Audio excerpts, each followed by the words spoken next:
Okay, പ്രാർത്ഥിച്ചു തുടങ്ങിയാലോ? ആരാ പ്രാർത്ഥിക്കുന്നേ? ആരാ ഇന്ന് പ്രാർത്ഥിക്കുന്നേ? ഏബൽ പ്രാർത്ഥിച്ചാട്ടെ.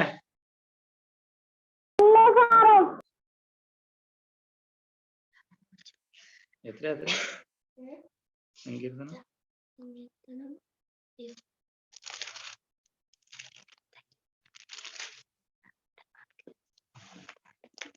എബലെ പ്രാർത്ഥിക്കടാ കുഞ്ഞാ.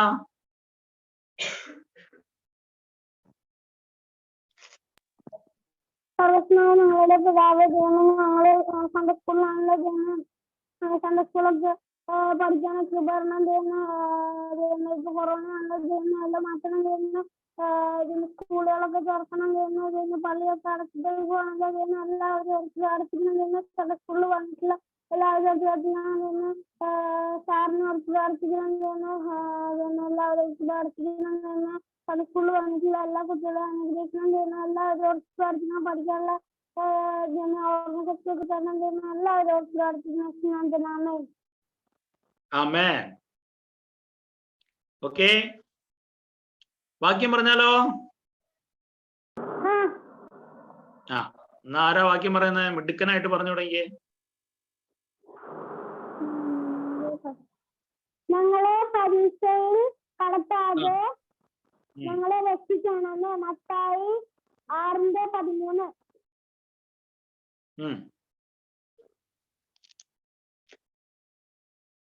അടുത്ത ആള് പറ. ഞങ്ങളെ പരീക്ഷയിൽ കടത്താതെ ദുഷ്ടങ്ങളിൽ നിന്ന് ഞങ്ങളെ വിടുവിക്കണമേ, രാജ്യവും ശക്തിയും മഹത്വം എന്നേക്കും നിനക്കുള്ളതല്ലോ. മത്തായി 6:13. ഞങ്ങളെ പരീക്ഷയിൽ കടത്താതെ ദുഷ്ടങ്ങളിൽ നിന്ന് ഞങ്ങളെ വിടുവിക്കണമേ, മത്തായി 6:13.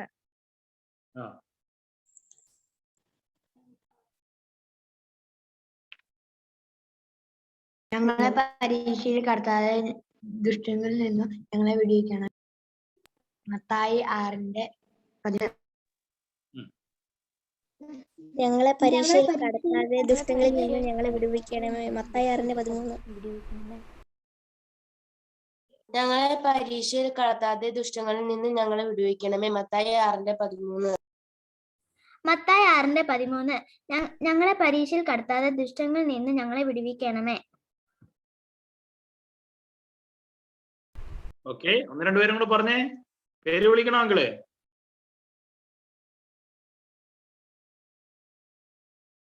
പറഞ്ഞേ, പേര് വിളിക്കാം അല്ലേ? പേര് വിളിക്കട്ടെ. പേര് വിളിച്ചാ നോക്കി പറയോ? നിയോമി പറഞ്ഞേ. മത്തായി 6:13. ഞങ്ങളെ പരീക്ഷയിൽ കടത്താതെ ഞങ്ങളെ വിടുവിക്കണമേ. ഫേബാബിജി പറഞ്ഞായിരുന്നോ?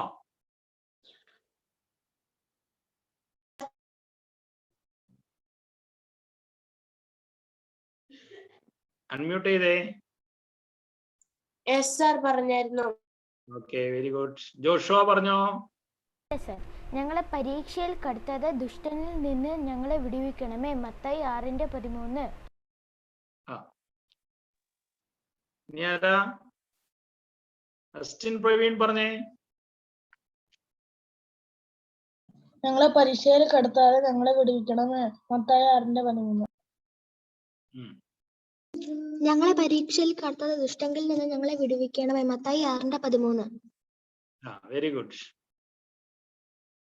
ഇനി ആരാ? ഒരാളും കൂടെ പറഞ്ഞോ. ഞങ്ങളെ പരീക്ഷയിൽ കടത്താതെ ദുഷ്ടങ്ങളിൽ നിന്ന് ഞങ്ങളെ വിടുവിക്കണമേ, മത്തായി 6:13. ഓക്കെ, ഞങ്ങളെ പരീക്ഷയിൽ കടത്താതെ വിടുവിക്കണമേ. ആരിൽ നിന്നാ?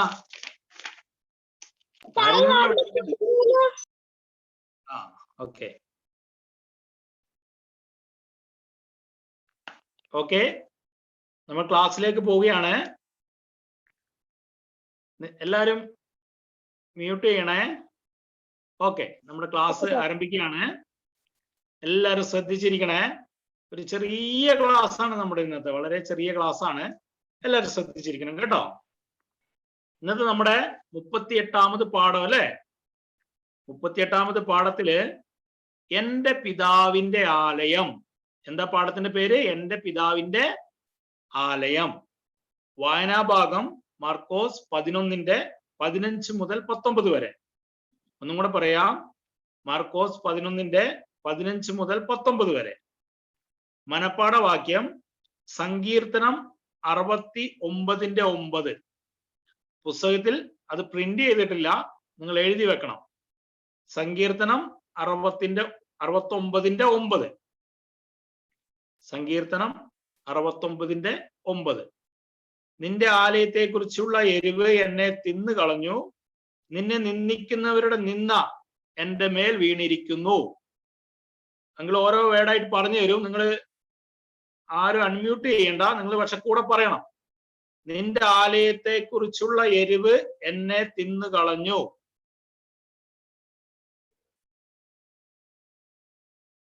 നിന്നെ നിന്ദിക്കുന്നവരുടെ നിന്ന എന്റെ മേൽ വീണിരിക്കുന്നു.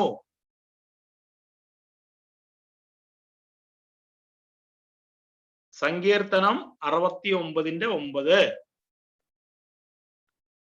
ഓക്കെ.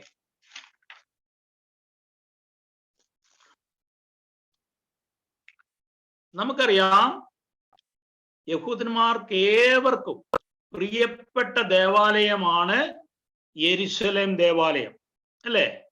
ഇസ്രായേൽ മക്കളെല്ലാവരും അല്ലെ യഹൂദന്മാര് കൂടിച്ചേരുന്ന ഒരു പ്രധാന ദേവാലയമായിരുന്നു യെരുശലേം ദേവാലയം. ബാക്കി എല്ലാ സ്ഥലങ്ങളിലും ചെറിയ സിനഗോഗുകളും ചെറിയ ചെറിയ കൂടാരങ്ങളിലൊക്കെ അവർ പ്രാർത്ഥിച്ചുകൊണ്ടിരുന്നപ്പോൾ അവർ ആണ്ടിൽ ഒരിക്കലെങ്കിലും നിർബന്ധമായും വന്നു ചേർന്നിരുന്ന ദേവാലയമായിരുന്നു യെരുശലേം ദേവാലയം. യെരുശലേം ദേവാലയത്തിന് അതുപോലെ പ്രസക്തി ഉണ്ട്, അല്ലെ? അവരെല്ലാവരും ഒന്നിച്ചു ചേർന്നിരുന്ന സ്ഥലമാണ് യെരുശലേം ദേവാലയം. അങ്ങനെ പെസഹ പ്രമാണിച്ച് ശിഷ്യന്മാരും യേശു എല്ലാവരും യെരുശലേം ദേവാലയത്തിൽ സന്ധ്യ കഴിഞ്ഞ് എത്തിച്ചേർന്നു. മനസ്സിലായോ? എല്ലാവരും. അപ്പൊ ദൈവത്തെ ആരാധിക്കാൻ ഓരോ യഹൂദനും എത്ര ദൂരെ പാർത്തിരുന്നാലും അവർ ഏറ്റവും കൂടുതൽ ദൈവത്തെ ആരാധിക്കാൻ ആഗ്രഹിച്ചിരുന്ന പ്രധാനപ്പെട്ട ദേവാലയമാണ് യെരുശലേം ദേവാലയം. അവിടെ എത്തിച്ചേരുമായിരുന്നു. അങ്ങനെ യേശു വന്നു നോക്കുമ്പോ നിങ്ങൾ ശ്രദ്ധിക്കണം, നമ്മളിപ്പോ എവിടെയാ? യേശുവിന്റെ കൂടെ യെരുശലേം ദേവാലയത്തിന്റെ മുറ്റത്ത് നിൽക്കുകയാണ്. യെരുശലേം ദേവാലയത്തിലേക്ക് നിങ്ങളൊന്ന് നോക്കിക്കേ, അവിടെ എന്തൊക്കെയാ സംഭവങ്ങൾ നടക്കുന്നതെന്ന്. ചെറിയ ചെറിയ മേശകളിട്ട് അതിലെല്ലാം ഒരുപാട് നാണയത്തുട്ടുകളുമായി കുറെ പേര് ഇരിക്കുന്നു. ഒരു ഭാഗത്ത് ഇതാ പ്രാവുകളെ വിൽക്കുന്നവരിയ്ക്കുന്നു. അങ്ങനെ പലവിധ കച്ചവടക്കാര് യെരുശലേം ദേവാലയത്തില് ചുറ്റും കൂടിയിരിക്കുകയാണ്. മനസ്സിലായോ? അപ്പൊ അവിടെ യെരുശലേം ദേവാലയത്തില് മറ്റുള്ള രാജ്യക്കാരുടെ ഗ്രീസ്, അതുപോലെ റോം, ഈജിപ്ത്, ഏതൻസിൽ നിന്നൊക്കെ വരുന്നവർ അവരുടെ നാട്ടിലെ നാണയങ്ങളും ഒക്കെ ആയിട്ടാ തിരിച്ചു വരിക. ആ നാണയങ്ങൾ അവിടെ കാണിക്കയായിട്ട് അല്ലെങ്കിൽ എന്താ പറയാ നേർച്ചയായിട്ട് ഇടുവാൻ പാടില്ല. അപ്പൊ അതുകൊണ്ട് നാണയം മാറ്റി കൊടുക്കും. നമുക്കറിയാം നമ്മുടെ രാജ്യത്തെ കറൻസി നമ്മൾ വേറെ രാജ്യങ്ങൾ ഉപയോഗിക്കാൻ പാടുണ്ടോ? ഇല്ല. ഓരോ രാജ്യത്തിന് അവരവരുടേതായ കറൻസി ഉണ്ട്, അല്ലെ? നിങ്ങൾ അങ്ങനെ കേട്ടിട്ടുണ്ടാവും. ഇപ്പൊ ഗൾഫിലേക്കൊക്കെ പോകുന്നവർ ചിലപ്പോ എയർപോർട്ടിൽ പോയിട്ട് അവരുടെ കയ്യിലുള്ള കറൻസി നമ്മുടെ കയ്യിലുള്ള കറൻസി കൊടുത്ത് അവിടുത്തെ കറൻസി വാങ്ങിയിട്ടാണ് പോവുക, അല്ലെ? അപ്പോ ഡോളർ, അല്ലെ? കുവൈറ്റ് എന്താ ഉപയോഗിക്കുന്നത്? ദിനാർ, പിന്നെന്താ, അങ്ങനെ അങ്ങനെ ഓരോരോ രാജ്യത്ത് ഓരോരോ കറൻസിക്ക് ഓരോരോ പേരുകളുണ്ട്. അപ്പോ നമ്മുടെ രാജ്യത്ത് നമ്മള് രൂപയാണ് ഉപയോഗിക്കുന്നത്, അല്ലെ? നമ്മളെന്താ ഉപയോഗിക്കുന്നത്? രൂപ. നമ്മുടെ നോട്ടിൽ എഴുതിയിട്ടുണ്ട്, ഇത്ര രൂപ എന്ന് പറഞ്ഞ് നമ്മൾ എഴുതിയിട്ടുണ്ട്. അപ്പൊ രൂപയാണ് നമ്മൾ ഉപയോഗിക്കുന്നത്. അപ്പോ നമ്മുടെ കറൻസി ആയിട്ട് നമ്മൾ മാറ്റിയെടുക്കും. അപ്പൊ അവിടെ ഇതാ യെരുശലേം ദേവാലയത്തിൽ നേർച്ചയിടാൻ ചെല്ലുന്നവർ ചെയ്യേണ്ടത് എന്താണെന്നറിയോ? അവിടുത്തെ കച്ചവടക്കാരൻ്റെ ഈ പൈസ കൊടുക്കണം. അവൻ വലിയൊരു തുക കമ്മീഷൻ അടിച്ചു മാറ്റിയിട്ട് അവിടുത്തെ ദേവാലയത്തിൽ കാണിക്കിടേണ്ട പൈസ അവർക്ക് തിരിച്ചു കൊടുക്കുന്നു. കണ്ടോ ചെയ്യുന്ന അനീതി? ദേവാലയത്തിൽ പൈസ കിട്ടുന്നു എന്നുള്ളത് മാത്രമല്ല, അതിനിടയിൽ ഒരു ഏജന്റ് നിന്നുകൊണ്ട്, അല്ലെ, ഒരാള് നിന്നുകൊണ്ട് ആ പൈസ അടിച്ചു മാറ്റിയാണ്. ഇപ്പൊ 2 രൂപ, ഞാൻ ഉദാഹരണമാണ് പറയുന്നത്, 2 രൂപ അല്ലെങ്കിൽ 10 രൂപ നമുക്ക് നേർച്ചയിടണമെങ്കിൽ നമ്മൾ 10 രൂപയും കൊടുക്കണം, ചിലപ്പോൾ ഒരു 2 രൂപയും കൂടെ കൊടുക്കണം, അല്ലെങ്കിൽ 5 രൂപയും കൂടെ കൊടുത്ത് 15 രൂപ കൊടുത്തിട്ട് വേണം 10 രൂപ മാറ്റിയെടുക്കാൻ. എന്നിട്ട് ആ നേർച്ചപ്പെട്ടി കൊണ്ടുപോയി നമ്മൾ ഇടണം. കണ്ടോ എന്തൊരു വ്യവസായ അവിടെ നടക്കുന്നത്, എന്തൊരു ബിസിനസ് അവിടെ നടക്കുന്നത്, ഇല്ലേ? കൂടാതെ പ്രാക്കൾക്ക് അമിത വില വാങ്ങിയിരുന്നു. പ്രാക്കളെ യാഗം ചെയ്യാനെല്ലാം വരുമ്പോ എന്ത് ചെയ്യും? മൃഗങ്ങളെ എല്ലാം വാങ്ങിച്ചു കൊടുക്കണം അവിടെ യാഗപീഠത്തിൽ യാഗം അർപ്പിക്കാൻ വേണ്ടിയിട്ട്. അപ്പൊ ഓരോരുത്തർ ചെയ്യുന്ന പാപങ്ങൾക്കനുസരിച്ച് അന്ന് യാഗം അർപ്പിക്കണമായിരുന്നു. നമുക്കറിയാം പണ്ട് യാഗം അർപ്പിക്കുന്ന സിസ്റ്റം ആയിരുന്നു. നമ്മുടെ യേശുപ്പച്ചൻ കാൽവരി ക്രൂശിൽ യാഗമായി തീർന്നത് കഴിഞ്ഞതിന് ശേഷമാണ് നമ്മൾക്ക് എന്ത് ചെയ്തേ? അങ്ങനെ ഒരു യാഗത്തിന്റെ ആവശ്യമില്ല എന്ന് വന്നത് അല്ലേ? അല്ലെങ്കിൽ നമ്മളൊക്കെ എന്ത് ചെയ്യണം? നമ്മുടെ പാപത്തിനനുസരിച്ച് എന്ത് ചെയ്യണം? പശുവിനെയോ അല്ലെങ്കിൽ കാളയെയോ അല്ലെങ്കിൽ പ്രാക്കളെയോ എല്ലാമായിട്ട് ദേവാലയത്തിലേക്ക് പോകേണ്ട വന്നാനെ. ഫേബയൊക്കെ കാറി കയറുമ്പോൾ എന്ത് ചെയ്യും? 2 പ്രാക്കളെയൊക്കെ കൊണ്ടുപോകും അല്ലെ? എന്തിനാ? യാഗം അർപ്പിക്കാൻ അല്ലെ? സ്വപ്നം എന്ത് ചെയ്യും? അതുപോലെ ഏബൽ എന്ത് ചെയ്യും? വലിയൊരു കാളക്കുട്ടീനൊക്കെ വലിച്ച് വണ്ടി കയറ്റി കൊണ്ടോണ്ട വരുന്ന ഒരു അവസ്ഥ ആലോചിച്ച് നോക്കിയേ. അന്നത്തെ കാലത്ത് അങ്ങനെയായിരുന്നു. അവരവരുടെ പാപങ്ങൾക്കനുസരിച്ച് യാഗം അർപ്പിക്കണമെങ്കിൽ മൃഗങ്ങളെയും കൊണ്ട് പോണമായിരുന്നു.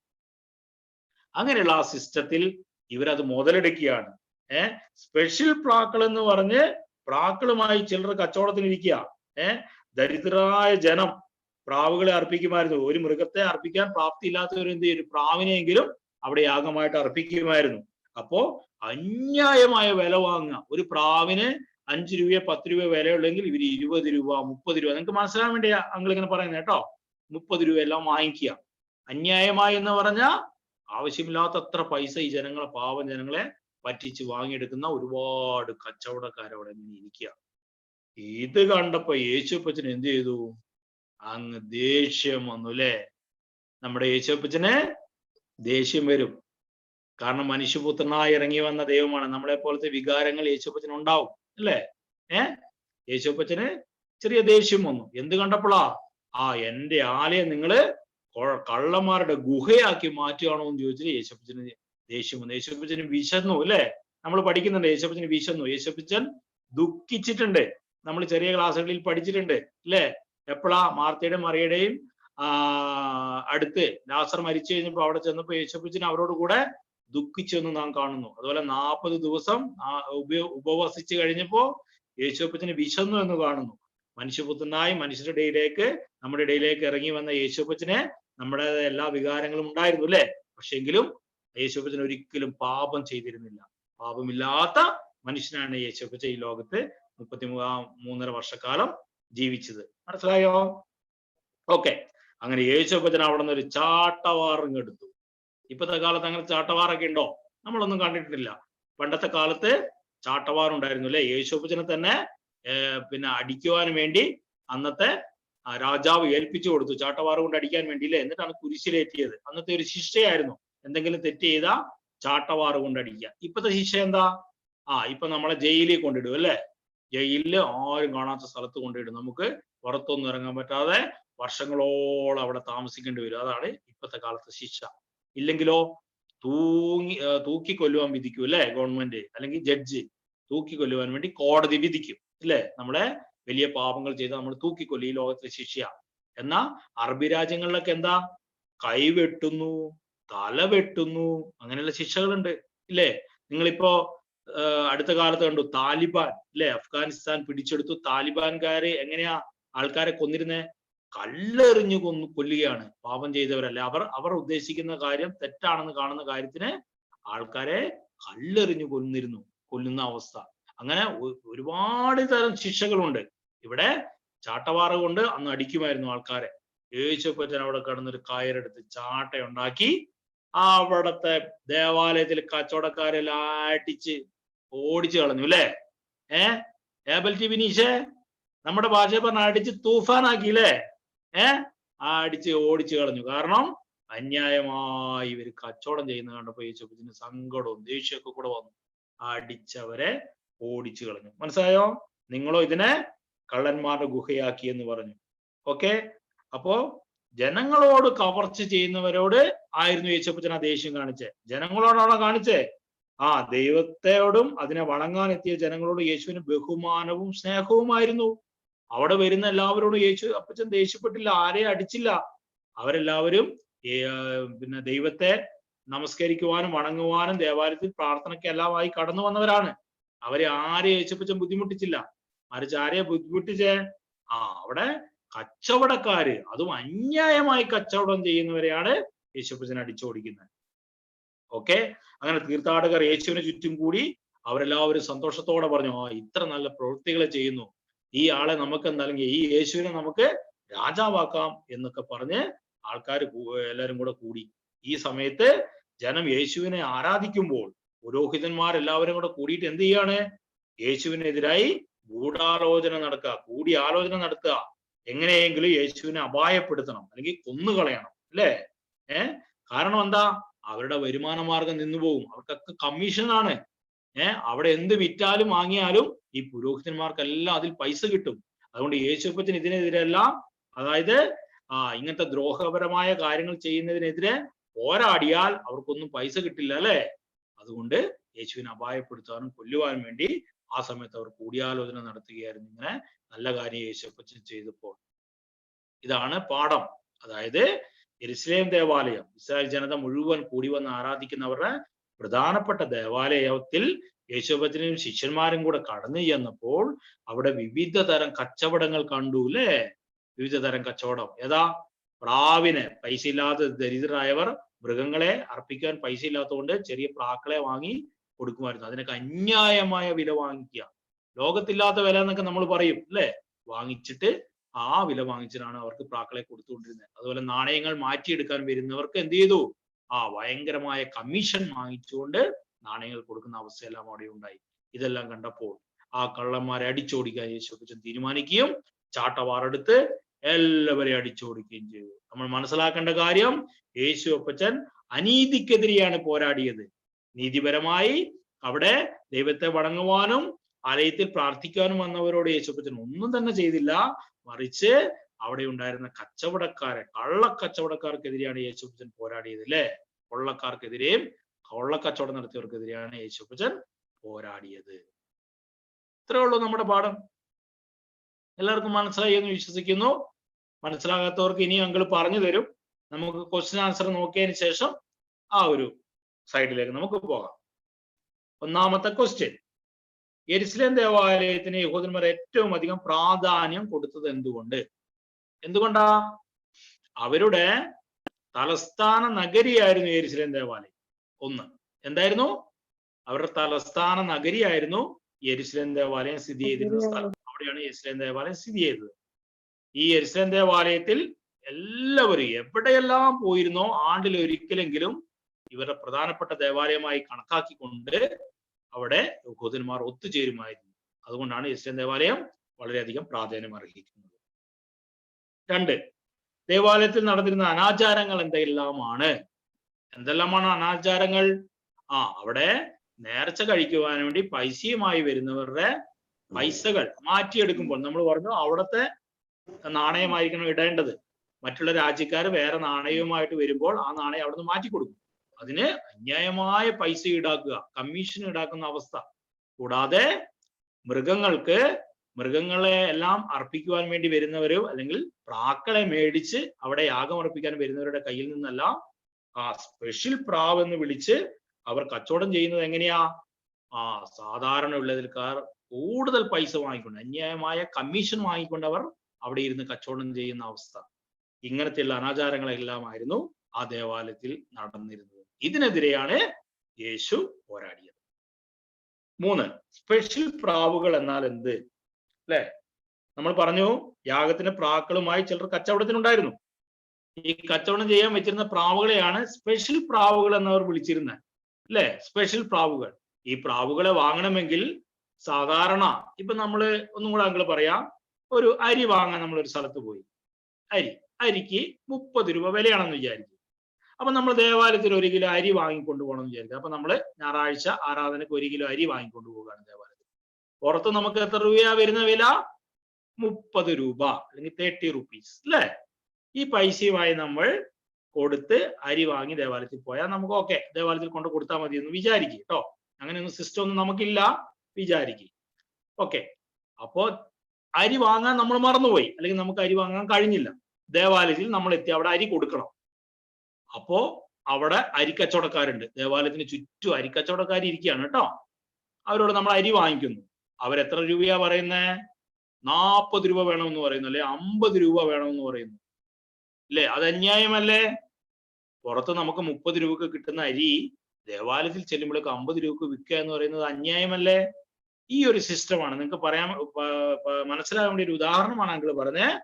ഈ സ്പെഷ്യൽ പ്രാവുകൾക്ക് അവർ ഈടാക്കിയിരുന്നത് യാഗത്തിന് യോഗ്യമെന്ന് പുരോഹിതന്മാർ സാക്ഷ്യപ്പെടുത്തിയവ എന്ന പേരിൽ ആണ് ഈ സ്പെഷ്യൽ പ്രാക്കളെ അവിടെ വിൽക്കുന്നത്. കണ്ടോ, പുരോഹിതന്മാരും കൂടെ കൂട്ടിയാർന്നിട്ട് യാഗത്തിന് യോഗ്യമായ പ്രാവുകളാണെന്ന് പറഞ്ഞ് പുരോഹിതന്മാർ സാക്ഷ്യപ്പെടുത്തി എന്ന് പറഞ്ഞാണ് ഈ പ്രാവുകളെ അവിടെ വെച്ചിരിക്കുന്നത്. ഈ പ്രാവിന് അന്യായമായ വില കൊടുക്കണം. ഇങ്ങനെയുള്ള പ്രാവുകളെയാണ് സ്പെഷ്യൽ പ്രാവുകൾ എന്ന് പറഞ്ഞ് അവർ വാങ്ങിച്ചിരുന്നത്. ഒന്നും കൂടെ അങ്കിൾ പറയാം. യാഗത്തിന് യോഗ്യമെന്ന് പറഞ്ഞ് പുരോഹിതന്മാർ സാക്ഷ്യപ്പെടുത്തിയ പ്രാവുകൾക്ക് അവർ അന്യായമായ വില ഈടാക്കിയിരുന്നു.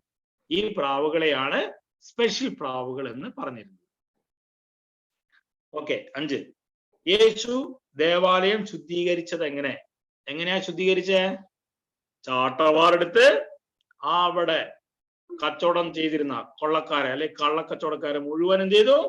ഓടിച്ചു കളഞ്ഞു. അങ്ങനെ ദേവാലയം ശുദ്ധീകരിച്ചു. ആ സമയം പുരോഹിതന്മാരുടെ പ്രതികരണം എങ്ങനെയായിരുന്നു? 6ാമത്തെ ക്വസ്റ്റ്യൻ. പുരോഹിതന്മാരുടെ പ്രതികരണം. അവരെന്ത് ചെയ്തു? പുരോഹിതന്മാർ യേശുവിനെതിരായി കൂടിയാലോചന നടത്തുകയായിരുന്നു. എങ്ങനെ യേശുവിനെ അപായപ്പെടുത്താം, ഇവൻ എങ്ങനെ ഇല്ലാതാക്കാം, ഇവൻ ഇവിടെ നിന്നാൽ എന്താ നമ്മുടെ ബിസിനസ് പരിപാടി ഒന്നും നടക്കില്ല, നമുക്ക് പൈസ കിട്ടില്ല എന്ന് മനസ്സിലാക്കി എങ്ങനെ യേശുവിനെ അപായപ്പെടുത്താമെന്ന കൂടിയാലോചന നടത്തുകയായിരുന്നു ആ സമയം പുരോഹിതന്മാരെ. ഓക്കെ. 7. ആലയത്തെ കുറിച്ചുള്ള എരിവ് എന്നാൽ എന്ത്? ആലയത്തെ കുറിച്ചുള്ള എരിവ് എന്നാൽ എന്ത്? അല്ലെ, നമ്മുടെ മനപ്പാഠ വാക്യത്തിലും അങ്ങനെ ഒരു ഇത് കാണുന്നുണ്ട്. നിന്റെ ആലയത്തെ കുറിച്ചുള്ള എരിവ് എന്നെ തിന്നു കളഞ്ഞു, നിന്നെ നിന്ദിക്കുന്നവരുടെ നിന്ന എന്റെ മേൽ വീണിരിക്കുന്നു. സങ്കീർത്തനം 69:9 പറയുന്നുണ്ട് എരിവ് എന്ന വാക്ക്. ഈ വാക്ക് തീഷ്ണത എന്നാണ് യഥാർത്ഥ അർത്ഥം. തീഷ്ണത. നിങ്ങൾക്കത് മനസ്സിലാകാൻ വേണ്ടി ഞങ്ങൾ ഒരിക്കൽ കൂടെ പറയാം. ഇപ്പോ ഒരാൾ അവിടെ നിന്ന് ഉപദ്രവിക്കുകയാണെന്ന് വിചാരിച്ചു. നമുക്കൊരു വിഷമം തോന്നും അല്ലെ? നമുക്കൊരു വിഷമം ബുദ്ധിമുട്ടൊക്കെ തോന്നും. പക്ഷെ നമ്മുടെ ഒരു സഹോദരനെയോ നമ്മുടെ ഒരു സഹോദരിയോ നമ്മുടെ സ്വന്തം ഒരാളെയാണ് ഉപദ്രവിക്കുന്നത്, നമുക്ക് വല്ലാത്തൊരു ബുദ്ധിമുട്ട് തോന്നും അല്ലെ? അതിനെയാണ് ഒരു തീഷ്ണത അല്ലെങ്കിൽ ഒരു എരിവ് എന്ന് പറയുക അല്ലെ? നിങ്ങൾക്ക് ഏതാണ്ട് മനസ്സിലായോ എന്താണ് എരിവ് എന്ന് പറഞ്ഞാൽ അല്ലെ? ഇപ്പൊ അപ്പുറത്തെ വീട്ടിൽ എന്തെങ്കിലും സംഭവിച്ചെന്ന് വെച്ചാൽ നമുക്ക് അത്ര ഫീൽ ചെയ്യാൻ സാധ്യതയില്ല അല്ലെ? നമ്മുടെ വീടിന് എന്തെങ്കിലും സംഭവിച്ചാൽ നമുക്കതൊരു വിഷമമായി തീരും, ഒരു ഫീലിംഗ് ആവും അല്ലെ? അതിനെയാണ് എരിവ് എന്ന് പറയുന്നത്. ഒരു തീഷ്ണത നമ്മുടേതായ കാര്യങ്ങൾക്കുണ്ടാവുന്ന. ചില മതങ്ങളിൽ കണ്ടില്ലേ, ഞാൻ വർഗീയത പറയുകയല്ല കേട്ടോ, ചില മതങ്ങളിൽ അവരുടെ മതങ്ങളെ കുറിച്ചൊക്കെ പറയുമ്പോൾ അവർക്ക് വല്ലാത്തൊരു എരിവ് അല്ലെ, അല്ലെങ്കിൽ വല്ലാത്തൊരു ഫീൽ അവർക്ക് ഉണ്ടാവും. അവരത് വിട്ടുകൊടുക്കില്ല അവരെ. ആ ഒരു കാര്യത്തിനാണ് എരിവ് എന്ന് പറയുന്നത്. അപ്പൊ ഈ ദേവാലയത്തെ കുറിച്ച് നമ്മുടെ യേശുപ്പത്തിന് ഒരു എരിവുണ്ടായിരുന്നു. കാരണം പിതാവിനെ ആരാധിക്കുന്ന, ദൈവത്തെ ആരാധിക്കുന്ന ആ ആലയത്തെ കുറിച്ച് യേശുവിനൊരു സ്നേഹം അല്ലെങ്കിൽ ഒരു തീഷ്ണത ഉണ്ടായിരുന്നു. അതിനെയാണ് എരിവ് എന്നിവിടെ ഉദ്ദേശിക്കുന്നത്. ആലയത്തെ കുറിച്ചുള്ള എരിവ്. അതുകൊണ്ടാണല്ലോ യേശുപ്പച്ചൻ ആലയത്തെ മോശമാക്കാൻ സമ്മതിക്കാത്തത്, മോശമാക്കാൻ അവിടെ വന്നു ചേർന്ന എല്ലാവരെയും അടിച്ചോടിച്ചത്. ഓക്കെ. 7 ക്വസ്റ്റ്യൻ പറഞ്ഞു കഴിഞ്ഞു. നിങ്ങൾക്കിനി എന്തെങ്കിലും സംശയങ്ങളുണ്ടെങ്കിൽ ചോദിക്കാം.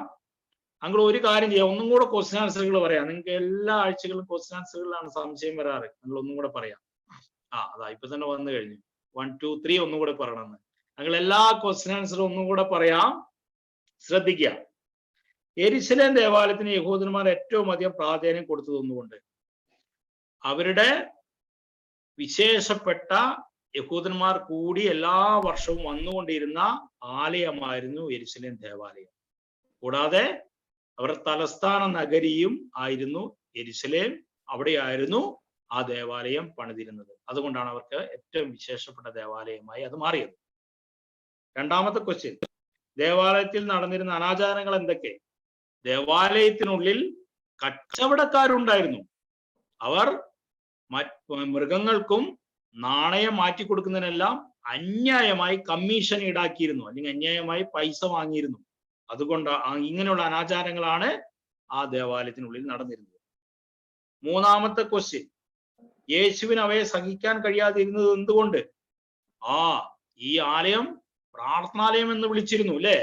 യെശയ്യാ പ്രവാചകന്റെ പുസ്തകം 56:7 പോലും അത്രയും കാലം മുമ്പേ പ്രവചിച്ചിട്ടുണ്ട്. എന്റെ ആലയം പ്രാർത്ഥനാലയമാണെന്ന് അവിടെ പറഞ്ഞിട്ടുണ്ട്. ആ പ്രാർത്ഥനാലയം എന്ത് ചെയ്തു? കള്ളന്മാരുടെ ഗുഹയാക്കി മാറ്റുകയാണ് ഈ കച്ചവടക്കാരൊക്കെ കൂടെ. അത് യേശുവിന് സഹിച്ചില്ല. യെരുശലേം ദേവാലയം കച്ചവടക്കാരെല്ലാം ചേർന്ന് കള്ളന്മാരുടെ ഗുഹയാക്കി മാറ്റി. ഇത് യേശുപ്പച്ചന് സഹിച്ചില്ല. യേശുവിന് അവയെ സഹിക്കാൻ കഴിയാതിരുന്നത് അതുകൊണ്ടാണ്.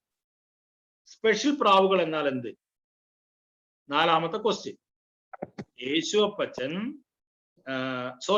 ഈ ദേവാലയത്തിൽ പുരോഹിതന്മാർ സാക്ഷ്യപ്പെടുത്തിയ വിശിഷ്ട പ്രാവുകൾ എന്ന് പറഞ്ഞ് ഒരുപാട് പൈസ വാങ്ങി പ്രാവുകളെ അവിടെ വിറ്റിരുന്നു, പുരോഹിതന്മാരും കൂടെ കൂടി ചേർന്നതുകൊണ്ട്.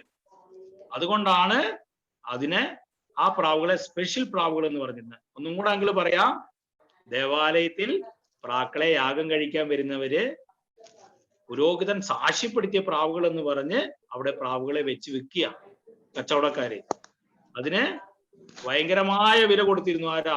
ഈ വരുന്ന ആൾക്കാർ വില കൊടുക്കേണ്ടി വന്നിരുന്നു. ആ പ്രാക്കളെയാണ് സ്പെഷ്യൽ പ്രാവുകൾ എന്ന് പറഞ്ഞിരുന്നത്. യേശു ദേവാലയം ശുദ്ധീകരിച്ചത് എങ്ങനെയാണ്? സിമ്പിൾ ആൻസർ ആണ്. ചാട്ടയെടുത്തു, കള്ളന്മാരെ അടിച്ചു, ഓടിച്ചു, ദേവാലയം ശുദ്ധീകരിച്ചു. അല്ലേ? ഓക്കെ. പുരോഹിതന്മാരുടെ പ്രതികരണം എന്തായിരുന്നു? അവരെല്ലാവരും കൂടി ആലോചിക്കുക, ഇവനിങ്ങനെ പോയാ ദേവാലയം ശുദ്ധിയാകും, കച്ചവടം നടത്താൻ കഴിയില്ല, നമുക്കൊന്നും പൈസ കിട്ടില്ല. അതുകൊണ്ട് അവർ എങ്ങനെ യേശുവിനെ അപായപ്പെടുത്താമെന്ന് ആലോചിച്ചു കൊണ്ടിരിക്കുകയായിരുന്നു. ഓക്കെ. അടുത്തത്, ആലയത്തെ കുറിച്ചുള്ള എരിവ് എന്നാൽ എന്ത്? ആലയത്തെ കുറിച്ചുള്ള തീഷ്ണതയാണ്. അല്ലെ? നമ്മൾ സ്നേഹിക്കുന്ന, അല്ലെ, നമുക്ക് വേണ്ടപ്പെട്ട ഒരാൾ ഉപദ്രവിക്കുന്ന നമ്മൾ ഇഷ്ടപ്പെടുവോ? ഇല്ല, നമ്മൾ അതിനകത്ത് പ്രതികരിക്കും. അല്ലെ? ആ ഒരു ഫീലിനെയാണ് എരിവെന്ന് പറയുന്നത്. അല്ലെ? നമുക്ക് ഇഷ്ടപ്പെട്ട അല്ലെങ്കിൽ പ്രാർത്ഥിക്കേണ്ട ആ ദേവാലയത്തിൽ കള്ളക്കച്ചവടം നടത്തുന്നു, സമ്മതിക്കുക ആരെങ്കിലും ഇല്ല. യേശു എല്ലാവരെ അടിച്ചു ഓടിച്ചു. ഇത്രയാണ് നമുക്ക് പാഠം പഠിക്കാനുള്ളത്. ഇനി എന്തെങ്കിലും ഡൗട്ട് ഉണ്ടോ? നിങ്ങൾ എന്ത് ചെയ്യണം?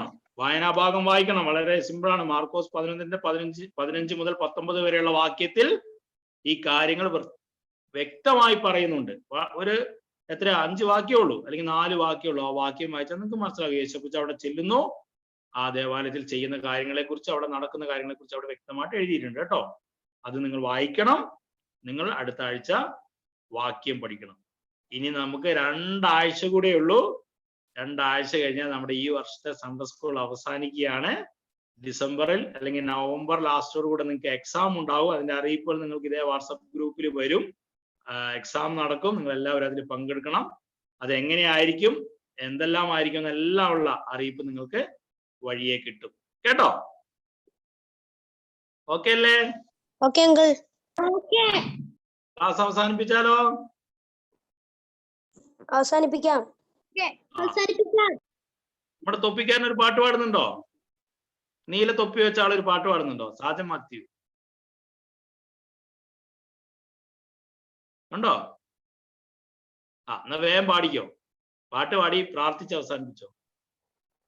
യേശു നല്ലവൻ, അവൻ നല്ലവൻ, അവൻ ദയയോ എന്നുമുള്ളത്. യേശു നല്ലവൻ, അവൻ നല്ലവൻ, അവൻ ദയയോ എന്നുമുള്ളത്. പെരുവെള്ളത്തിൻ തിരച്ചിൽ പോലെ സ്തുതിച്ചിടുക നാം അവന്റെ നാമം. പെരുവെള്ളത്തിൻ തിരച്ചിൽ പോലെ സ്തുതിച്ചിടുക അവന്റെ നാമം. Hallelujah, hallelujah, hallelujah, hallelujah. മഹത്വവും ജ്ഞാനവും ബഹുമാനം ശക്തിയും ബലവും യേശുവിന്. ഓക്കെ, പ്രാർത്ഥിച്ചോ? മോൻ തന്നെ പ്രാർത്ഥിച്ചോ. സ്തോത്രം, സ്തോത്രം, സ്തോത്രം കർത്താവേ. ഞങ്ങൾക്ക് ഇന്ന് ഓൺലൈൻ പ്ലാറ്റ്ഫോമിൽ കൂടെ ഞങ്ങളുടെ ഇന്നത്തെ ക്ലാസ് പഠിക്കുവാൻ സഹായിച്ചതിന് നന്ദി യേശുവേ. സ്തോത്രം, സ്തോത്രം, സ്തോത്രം കർത്താവേ. 2 ആഴ്ചകൾ കൂടെ കഴിയുമ്പോഴേക്കും ഞങ്ങളുടെ ക്ലാസ് തീരും കർത്താവേ. സ്തോത്രം. പരീക്ഷയ്ക്കെല്ലാം നന്നായി പഠിക്കാൻ സഹായിക്കണമേ. പഠിച്ചതൊന്നും മറന്നു പോകരുത് യേശുവേ. സ്തോത്രം കർത്താവേ, സ്തോത്രം കർത്താവേ. ഞങ്ങൾ പഠിക്കുന്നതെല്ലാം ഞങ്ങളുടെ ജീവിതത്തിൽ ഉപയോഗകരമാകട്ടെ കർത്താവേ. സ്തോത്രം, ദൈവത്തിന്റെ മക്കളായി ജീവിക്കുവാൻ ഞങ്ങൾക്ക് കൃപ തരണേ. സ്തോത്രം, സ്തോത്രം കർത്താവേ. സ്തോത്രം, സ്തോത്രം. യേശുവേ സ്തോത്രം. ഞങ്ങളെ പഠിപ്പിക്കുന്ന അങ്ങയുടെ പ്രാർത്ഥിക്കുന്നു. സ്തോത്രം കർത്താവെ. സൂക്ഷിക്കണേ കർത്താവെ. സ്തോത്രം സ്തോത്രം. എന്റെ കൂടെ പഠിക്കുന്ന എല്ലാവർക്കും പ്രാർത്ഥിക്കുന്നു. സ്തോത്രം കർത്താവെ. എല്ലാവർക്കും ശ്രദ്ധിച്ച് കാണുവാൻ സഹായിക്കണേ യേശുവേ സ്തോത്രം സ്തോത്രം. നെറ്റിന്റെയോ റേഞ്ചിന്റെയോ പ്രോബ്ലം ഇല്ലാതെ എല്ലാ ക്ലാസ്സുകളും നന്നായി കാണുവാൻ സഹായിച്ചതിനെ നന്ദി യേശുവേ സ്തോത്രം സ്തോത്രം സ്തോത്രം കർത്താവെ. പ്രാർത്ഥന കേട്ടതിനെ നന്ദി യേശു ക്രിസ്തുവിൻ നാമത്തിൽ തന്നെ. ആമേൻ. ആമേൻ. ഓക്കെ, എല്ലാ കുഞ്ഞുങ്ങൾക്കും ബൈ ബൈ. ദൈവം അനുഗ്രഹിക്കട്ടെ. എല്ലാവരും ദൈവം സഹായിക്കട്ടെ. Bye bye. Thank you sir. Thank you sir.